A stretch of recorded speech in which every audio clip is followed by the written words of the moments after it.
예수 이름의 권세를 가진 그리스도인이라는 제목으로 함께 은혜를 나누고자 합니다. 세상에 어려운 일이 다가오고 사업이 큰 어려움을 당하고 부도의 위기에 처하면 어찌할꼬 하면서 주저앉고 큰 질병이 마치 사망 선고처럼 이런 병에 걸렸습니다 하면 앞이 캄캄하고 어찌할꼬 마음의 답답함과 무거움을 말할 수 없습니다. 베드로를 비롯한 예수님의 제자들이 오순절 성령의 충만함을 받고 밖에 나와서 그들의 성령 충만함을 받은 것이 예수 그리스도, 너희가 십자가에 못 박혀 죽은 예수 그리스도로 말미암아 우리가 이와 같은 성령의 충만함을 받았다고 얘기할 때 유대인들이 사도들에게 우리가 어찌할꼬 하면서 부르짖었습니다. 그때 베드로가 회개하고 예수 이름으로 침례를 받고 주님 앞에 나오면 성령을 받는다고 말씀했습니다. 오늘 우리가 어찌할꼬 하는 그런 참담한 상황에 있을지라도 예수 이름으로 우리가 나아가면 우리에게 새로운 살 길이 열립니다. 우리 예수님 믿는 사람들이 예수 이름의 놀라운 권세를 받았다는 것을 잊지 않고 그 예수 이름을 활용함으로써 승리를 얻을 수 있는 길에 대해서 함께 은혜를 나누고자 합니다. 첫째로 예수 이름은 질병을 치료하는 권세가 있습니다. 예수 이름으로 오늘 본문에서도 병자가 치료함을 받은 것처럼 주님께서는 예수 이름으로 많은 아픈 사람을 고치시는 것입니다. 어떤 사람은 현대적인 그런 생각으로 교회에서 무슨 병을 고치느냐 그렇게 얘기를 합니다. 그런데 현대의학자들이 얘기를 많이 합니다. 사람들이 병 가운데 많은 부분은 스트레스로 다가오는 시민성, 마음에서 오는 병이 많다는 것입니다. 그 마음이 낙심하면 사람이 몸살 걸립니다. 감기 몸살은 사람이 기운이 빠지고 낙심하면 그 몸에 여러 가지 사실은 세균들이 있죠. 바이러스가 있죠. 그것으로 인하여 몸의 낙심으로 인하여 틈타도 들어오는 것입니다.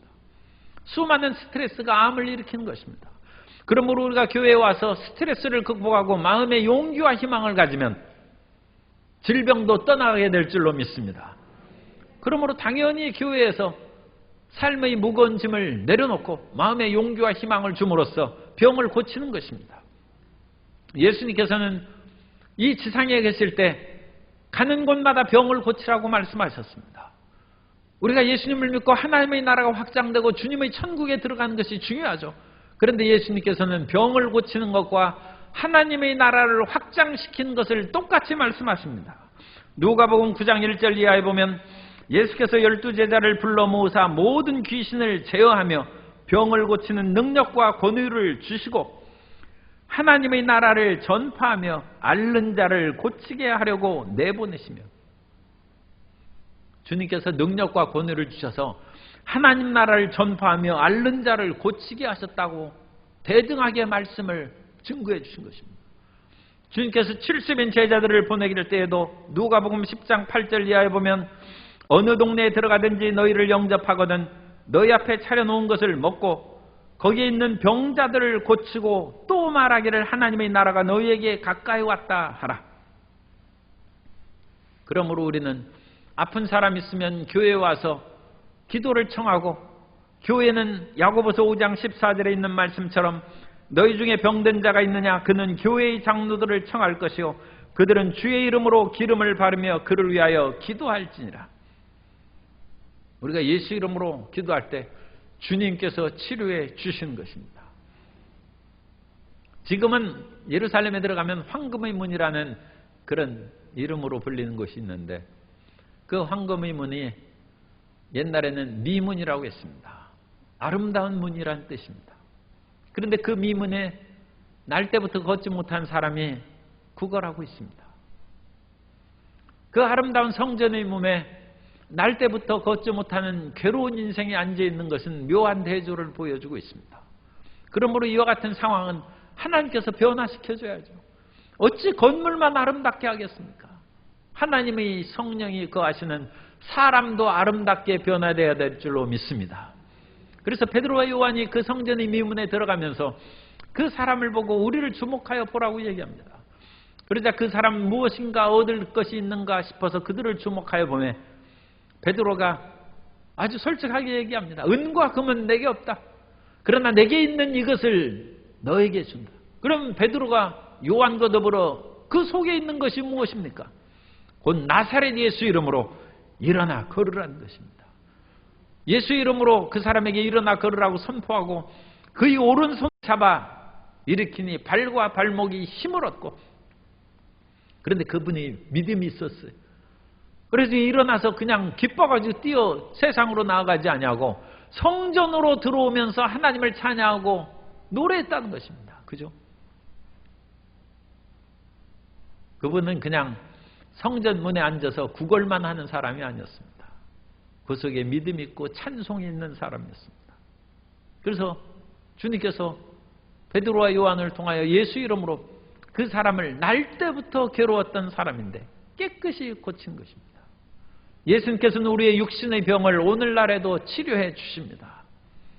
주님께서 성전에 예루살렘 실로암에 가까이 계셨을 때 어떤 사람이 날 때부터 그 사람은 눈동자가 없어요. 그래서 예수님께서 진흙을 가지고 침을 뱉어서 이겨서 그 사람의 눈에 바르셨다고 했습니다. 흙으로 사람을 만드셨듯이 그 사람은 눈에 소켓이 없는 거예요. 동자가 없습니다. 그래서 진흙을 그에게 바르시고 실로암에 가서 씻으라 하매 그 사람이 가서 흙 묻은 걸 씻고 눈동자가 생겨가지고 밝은 눈으로 왔습니다. 예수님께서 새로운 창조적인 역사로 시력을 회복해 주신 것입니다. 주기철 목사님이 오산중학교를 졸업하고 연예전문학교의 상과에 들어가서 훌륭한 사업가가 되려도 그와 같이 공부하고 있었는데 21살이 되던 해 눈앞이 보이지 않기 시작합니다. 눈이 점점 어두워지고 캄캄해지니까 큰일 났다 싶어서 병원에 가서 진단을 하는데도 특별한 이상이 없이 눈이 안 보이는 거예요.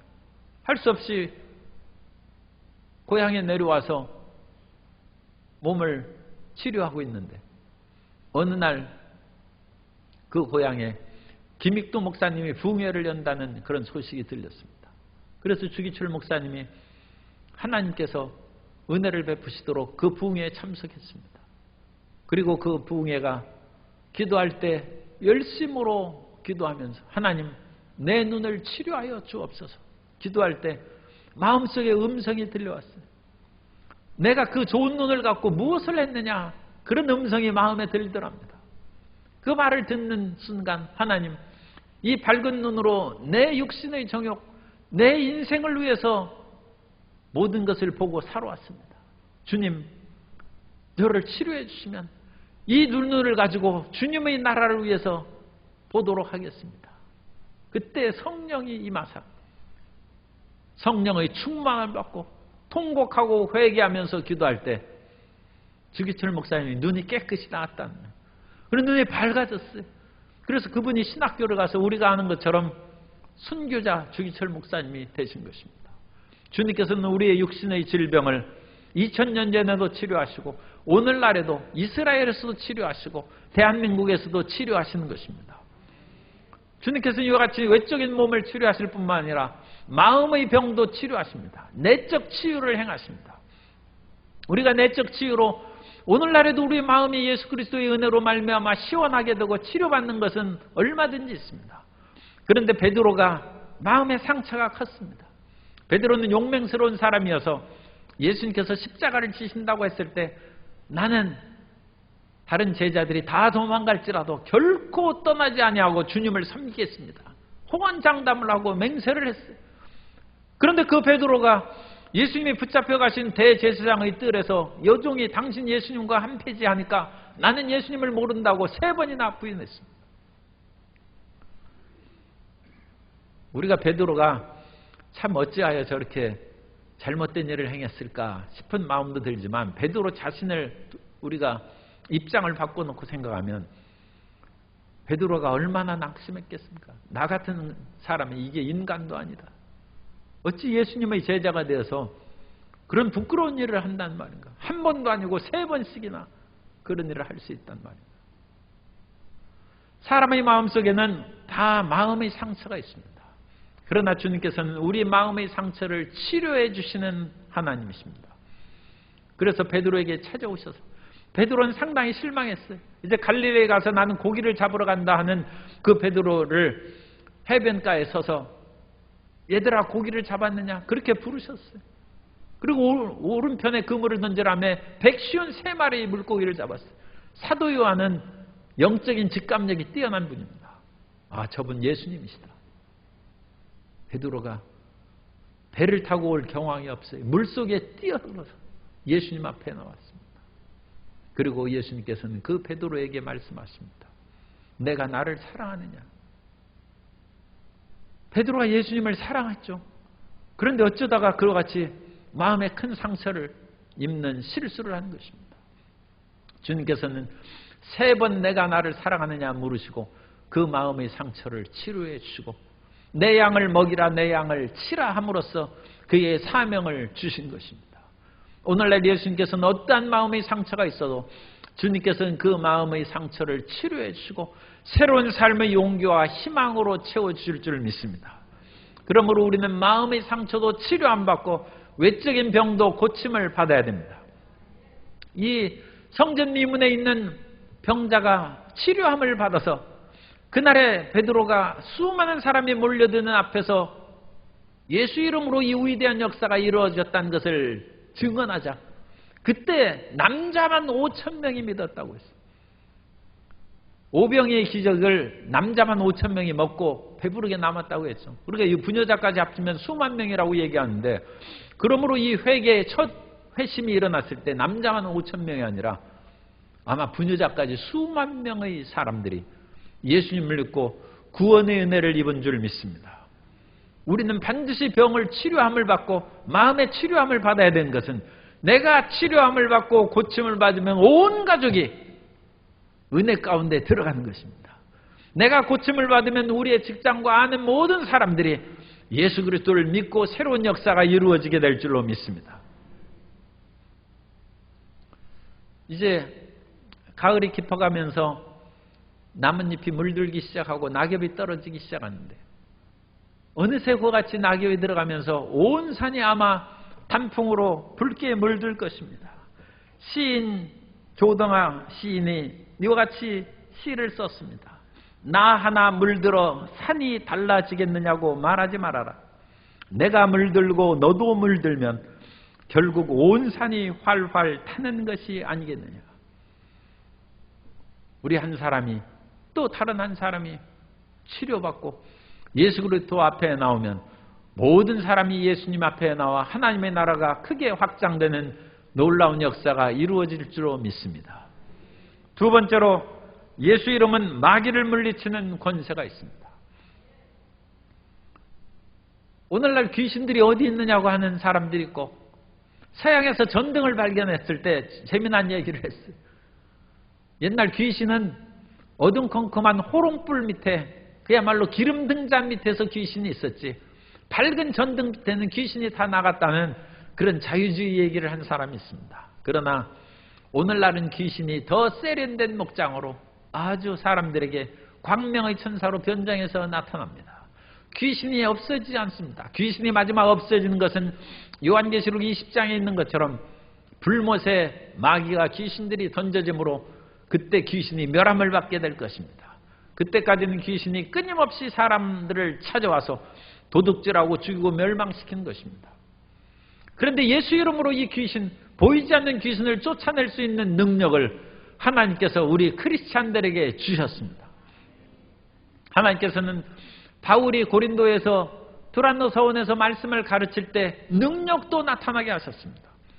그래서 어찌나 희한한 능력이 나타나는지 직접 가서 예수 이름으로 귀신을 쫓아내는 그 정도가 아니라 고린도전서 19장 10절 이하에 보면 하나님이 바울이 손으로 놀라운 능력을 행하게 하시니 심지어 사람들이 바울의 몸에서 손수건이나 앞치마를 가져다가 병든 사람에게 얹으면 그 병이 떠나고 악귀도 나가더라.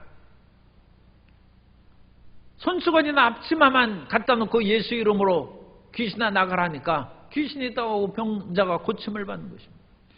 어찌나 놀라운 역사가 일어났든지 유대에서 온 스게와의 그런 아들들도 예수 이름으로 귀신을 쫓는 일을 행했어요. 사도행전 19장 14절 이하에 보면 유대의 한 제사장 스게와의 7 아들도 이 일을 행하더니 악귀가 대답하여 이르되 내가 예수도 알고 바울도 알거니와 너희는 누구냐 하며 악귀 들린 사람이 그들에게 뛰어올라 눌러 이기니 그들이 상하여 벗은 몸으로 그 집에서 도망하는지라. 귀신이 하찮은 존재기는 합니다만 그래도 귀신도 알 만한 지식이 있어요. 그래서 이 귀신은 영적인 존재이기 때문에 스게와의 7 아들이 예수님 안 믿는 걸 알고 있어요. 그래서 이 스게와의 7 아들이 예수 이름을 사용하자 내가 예수님도 알고 사도 바울이 능력 행한 것을 너희가 본따서 하는 것 그것도 안다. 그런데 너희는 도대체 무엇하는 사람들이냐 하면서 귀신이 그들을 7 아들을 눌러 이기니 그들이 그야말로 망신당하고 도망친 것입니다. 오늘 우리가 귀신을 쫓아내고 예수 이름으로 승리를 얻으려면 우리 마음 가운데 믿음이 있어야 됩니다. 믿음이 있어야 하나님께서 우리 가운데 거하시고 하나님의 역사하시는 것입니다. 히브리서 11장 6절에 보면 믿음이 없이는 하나님을 기쁘시게 하지 못하나니 하나님께 나아가는 자는 반드시 그가 계신 것과 또한 그가 자기를 찾는 자들에게 상 주시는 이심을 믿어야 할지니라. 하나님이 계신 것을 믿어야 합니다. 그리고 주님을 위하여 일하고 헌신하는 것들을 주님께서 잊지 않고 기억하시고 상 주신다는 것을 믿어야 합니다. 그러면 귀신이 떠나가는 것입니다. 예수님께서는 이 땅에 계실 때 많은 귀신들을 쫓아내셨습니다. 예수님을 충성 때의 무덤가에 와서도 예수님을 섬기기 위해서 새벽 미명의 부활절이죠. 새벽 미명의 무덤에 나왔다가 예수님을 처음 부활하신 예수님을 만난 여인이 막달라 마리아입니다. 그런데 그 막달라 마리아는 원래 7 귀신 들렸던 사람이었습니다. 그런데 그 귀신을 쫓아내주시고 새로운 삶을 열어주셨은즉 막달라 마리아는 두려움 없이 새벽에 무덤으로 찾아온 것입니다. 뿐만 아니라 예수님께서는 18회 동안 귀신 들려서 꼬부라진 여인을 치료해 주셨습니다. 사람이 몸이 꼬부라진 것은 비타민 D 결핍증으로 될 수도 있고 여러 가지 원인으로 인해서 굽어질 수 있죠. 그런데 마귀가 눌러가지고 또 꼬부라질 수도 있어요. 그래서 예수님께서는 그 여인을 누가복음 11장 13장 11절 이하에서 18회 동안이나 귀신 들려 앓으며 꼬부라져 조금도 펴지 못하는 한 여자가 있더라. 예수께서 보시고 불러 이르시되 여자야 내가 내 병에서 놓였다 하시고 안수하시니 여자가 곧 펴고 하나님께 영광을 돌리는지라. 이 사람은 귀신 들려서 꼬부라진 거예요. 그래서 주님께서는 즉시 귀신을 쫓아내니까 허리가 펴지고 건강한 몸이 된 것입니다. 귀신들도 가끔 때를 지어서 사람들에게 들어와 괴롭히는 것이 있는데 그것이 거라사 광인입니다. 이 거라사 귀신은 어찌나 많이 들어갔는지 예수님께서 내 이름이 무엇이냐 물으니까 저는 레기온입니다. 레기온은 군대란 뜻입니다. 6,000명의 로마 군단 병력을 말합니다. 귀신이 6,000마리가 들어있어요. 그래서 주님께서 그를 꾸짖어 귀신을 쫓아낸 것입니다. 레기온 귀신이 들렸을 때 사람들이 그 사람은 감당을 못했어요. 쇠사슬에 묶여도 쇠사슬을 끊어버리고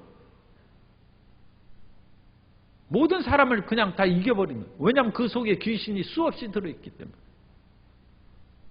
가끔 귀신이 많이 들어있는 사람들은 아주 포악하고 힘이 셉니다.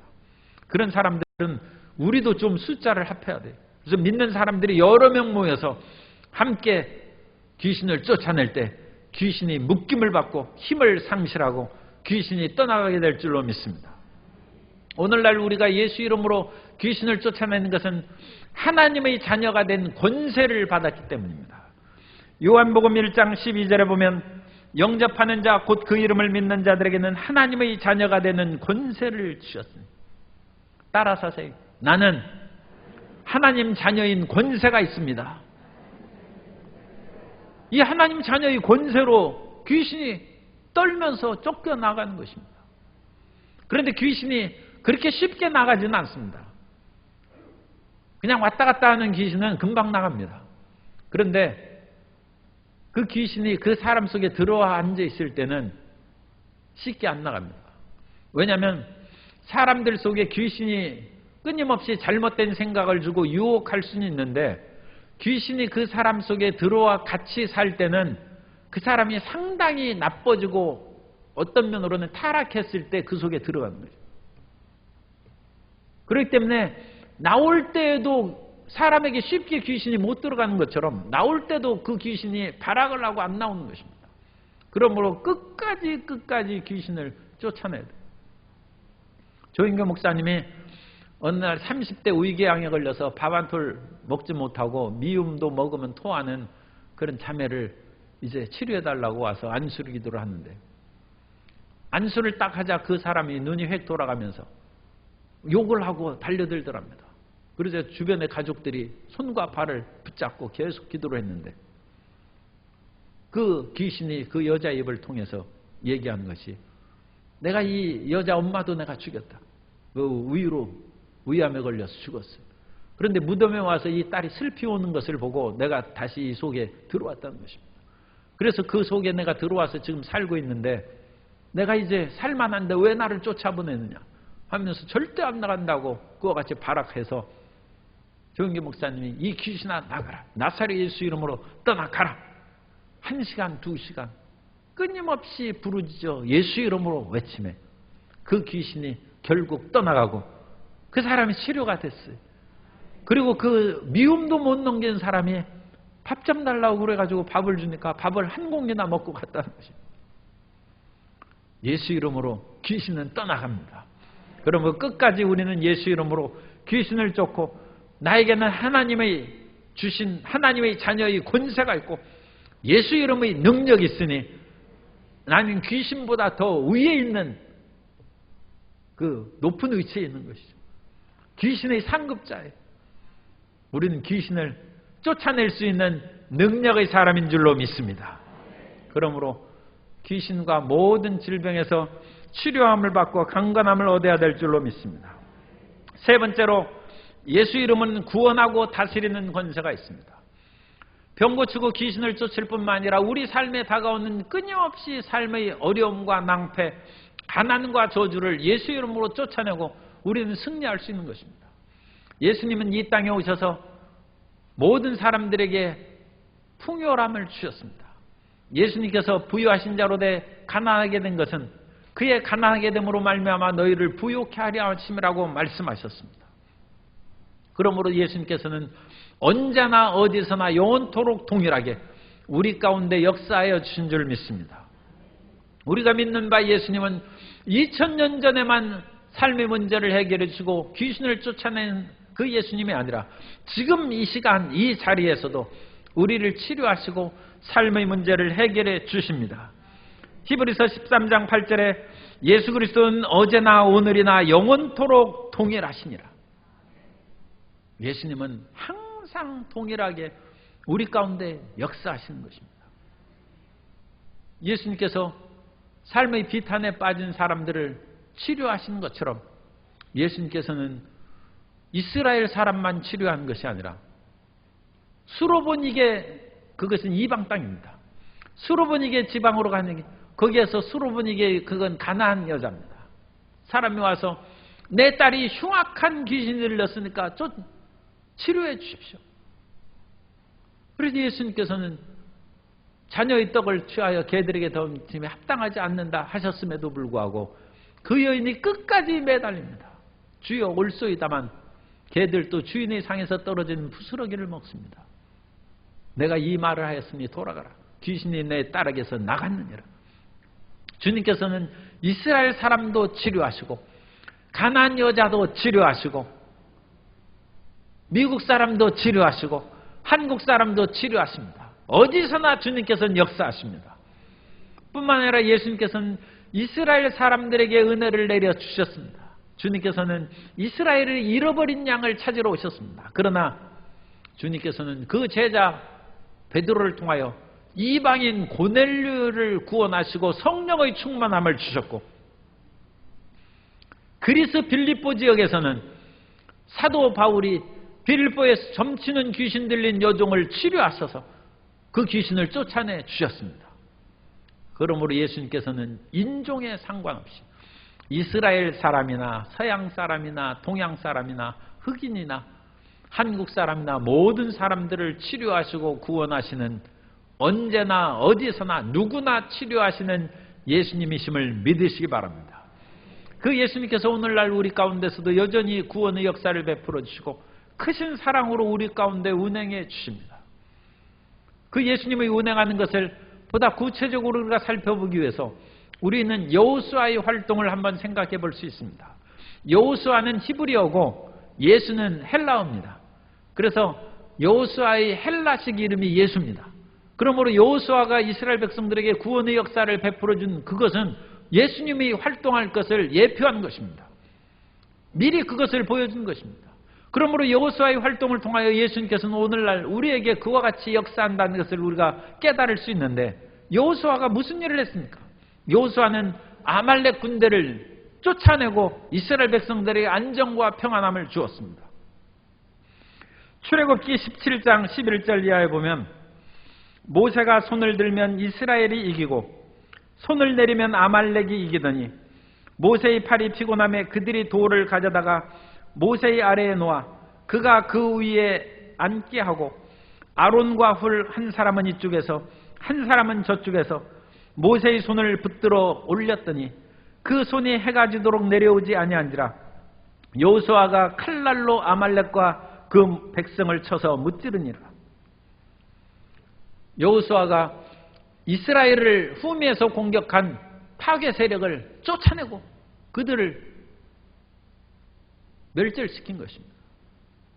오늘날 가정을 파괴하고 학교 폭력으로 사회를 어지럽히고 흑암의 세력, 아말렉과 같은 그런 세력들이 우리 후미에서 많이 괴롭힙니다. 그때 여호수아가 아말렉을 쫓아낸 것처럼 예수 이름으로 그 모든 세력을 쫓아내고 우리는 승리하게 될 줄로 믿습니다. 그러므로 그것은 예수 이름으로 쫓아내고 싸울 뿐만 아니라 모세의 기도가 있고 아론과 훌이 받쳐서 기도한 것처럼 함께 기도함으로써 예수 이름의 능력이 우리 삶 가운데 임하게 될 줄로 믿습니다. 그래서 흑암의 세력은 물러가라 명령할 뿐만 아니라 함께 어울려 기도하면 사회의 부정부패 비리, 사람을 많이 낙심하게 하고 힘들게 하는 그런 사회 일들이 많이 있는데, 그런 일들이 우리가 국가의 주요 정책자도 아니고 어떤 일을 시행하는 그 일을 맡은 사람들이 별로 없습니다. 그런 사람들은 서울에 살고 세종시에 살죠. 별로 없어요. 그러니까 우리가 그것들에 대해서 손을 놓고 방관하는 그런 때가 있는데, 그러지 말고 우리는 예수 이름으로 기도할 수 있습니다. 예수 이름으로 흑암의 세력을 묶을 수 있고 잘못된 그것을 주님 묶어주셔서 평화 행복에 가득한 이 나라의 정책과 삶이 되게 하여 주옵소서. 요한복음 14장 13절에 보면 너희가 내 이름으로 무엇을 구하든지 내가 행하리니 이는 아버지로 하여금 아들로 말미암아 영광을 받으시게 하려 함이라. 예수 이름으로 구하는 것을 예수님께서 이루어 주시고 우리 삶의 평화와 안정을 이룩하여 줄 줄로 믿습니다. 여호수아는 모세가 이스라엘 백성들을 애굽에서 이끌어내긴 했습니다만 젖과 꿀이는 가나안 땅으로는 인도를 직접 못했습니다. 그 목전에서 모세는 여호수아에게 지도자의 자리를 인계해 줬어요. 그리고 여호수아가 젖과 꿀인 가나안 땅으로 이스라엘 백성들을 인도했습니다. 여호수아 11장 23절에 보면 이와 같이 여호수아가 야훼께서 모세에게 말씀하신 대로 그 온 땅을 점령하여 이스라엘 지파의 구분에 따라 기업으로 주매 그 땅에 전쟁이 그쳤더라. 우리에게 젖과 꿀이 흐른 땅을 여호수아가 이스라엘 백성들에게 준 것처럼 예수님께서 우리에게 주신 줄 믿습니다. 예수 이름으로 우리의 삶에 평안함이 다가오고 온갖 미움과 다툼과 좌절의 흑암의 세력이 떠나가는 것입니다. 어떤 모매님이 남편을 항상 왼수라고 부르고 그렇게 얘기했어요. 왜냐하면 남편이 광산업자인데 너무 노다지 그런 비전이라고 할 수 없고 어쨌든 그런 환상에 사로잡혀가지고 노다지 캐는 것밖에 신경을 안 써요. 그리고 집안 살림을 돌보지 않냐고 집안 있는 것 다 팔아서 노다지가 있을 만한 거 파는데 금광맥이 어디 그렇게 쉽게 있습니까? 1년 내내 겨울 아주 춥고 눈 덮인 때만 빼놓고는 산으로 끊임없이 돌아다녀요. 가정살림과 자식들은 그 아내가 책임져서 일을 하니까 얼마나 힘들겠습니까? 사람들 만나면 자기 남편 보고 그 왼수가 있어가지고 그렇게 이제 얘기하고 그러는데 너무 삶이 고달프고 힘들으니까 교회에 와서 그 몸에 예수님을 믿었어요. 그리고 예수님을 믿고 하나님의 말씀을 듣는데 로마서 12장 20절에 그 말씀이 있습니다.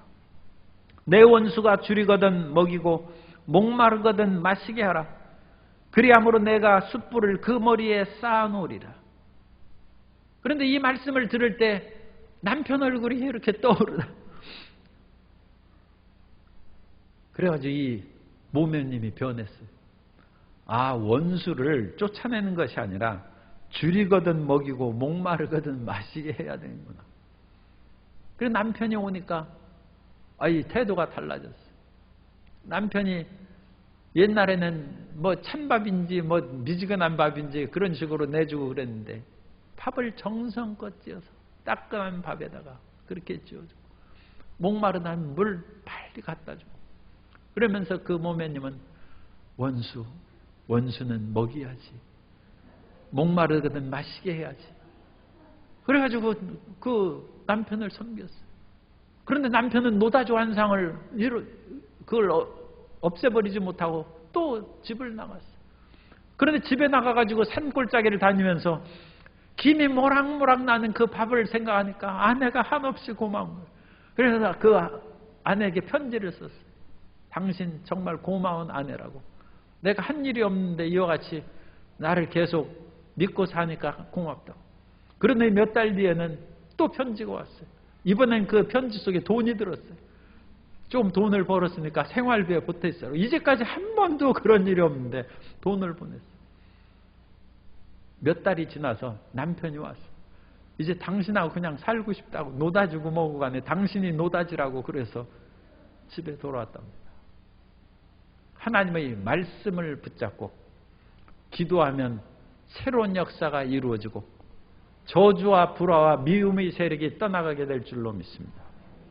그러므로 사람 목전에서 이 귀신아 떠나가라 그런 식으로 외치면 완전히 그것은 귀신이 나가는 것이 아니라 사람이 나갑니다.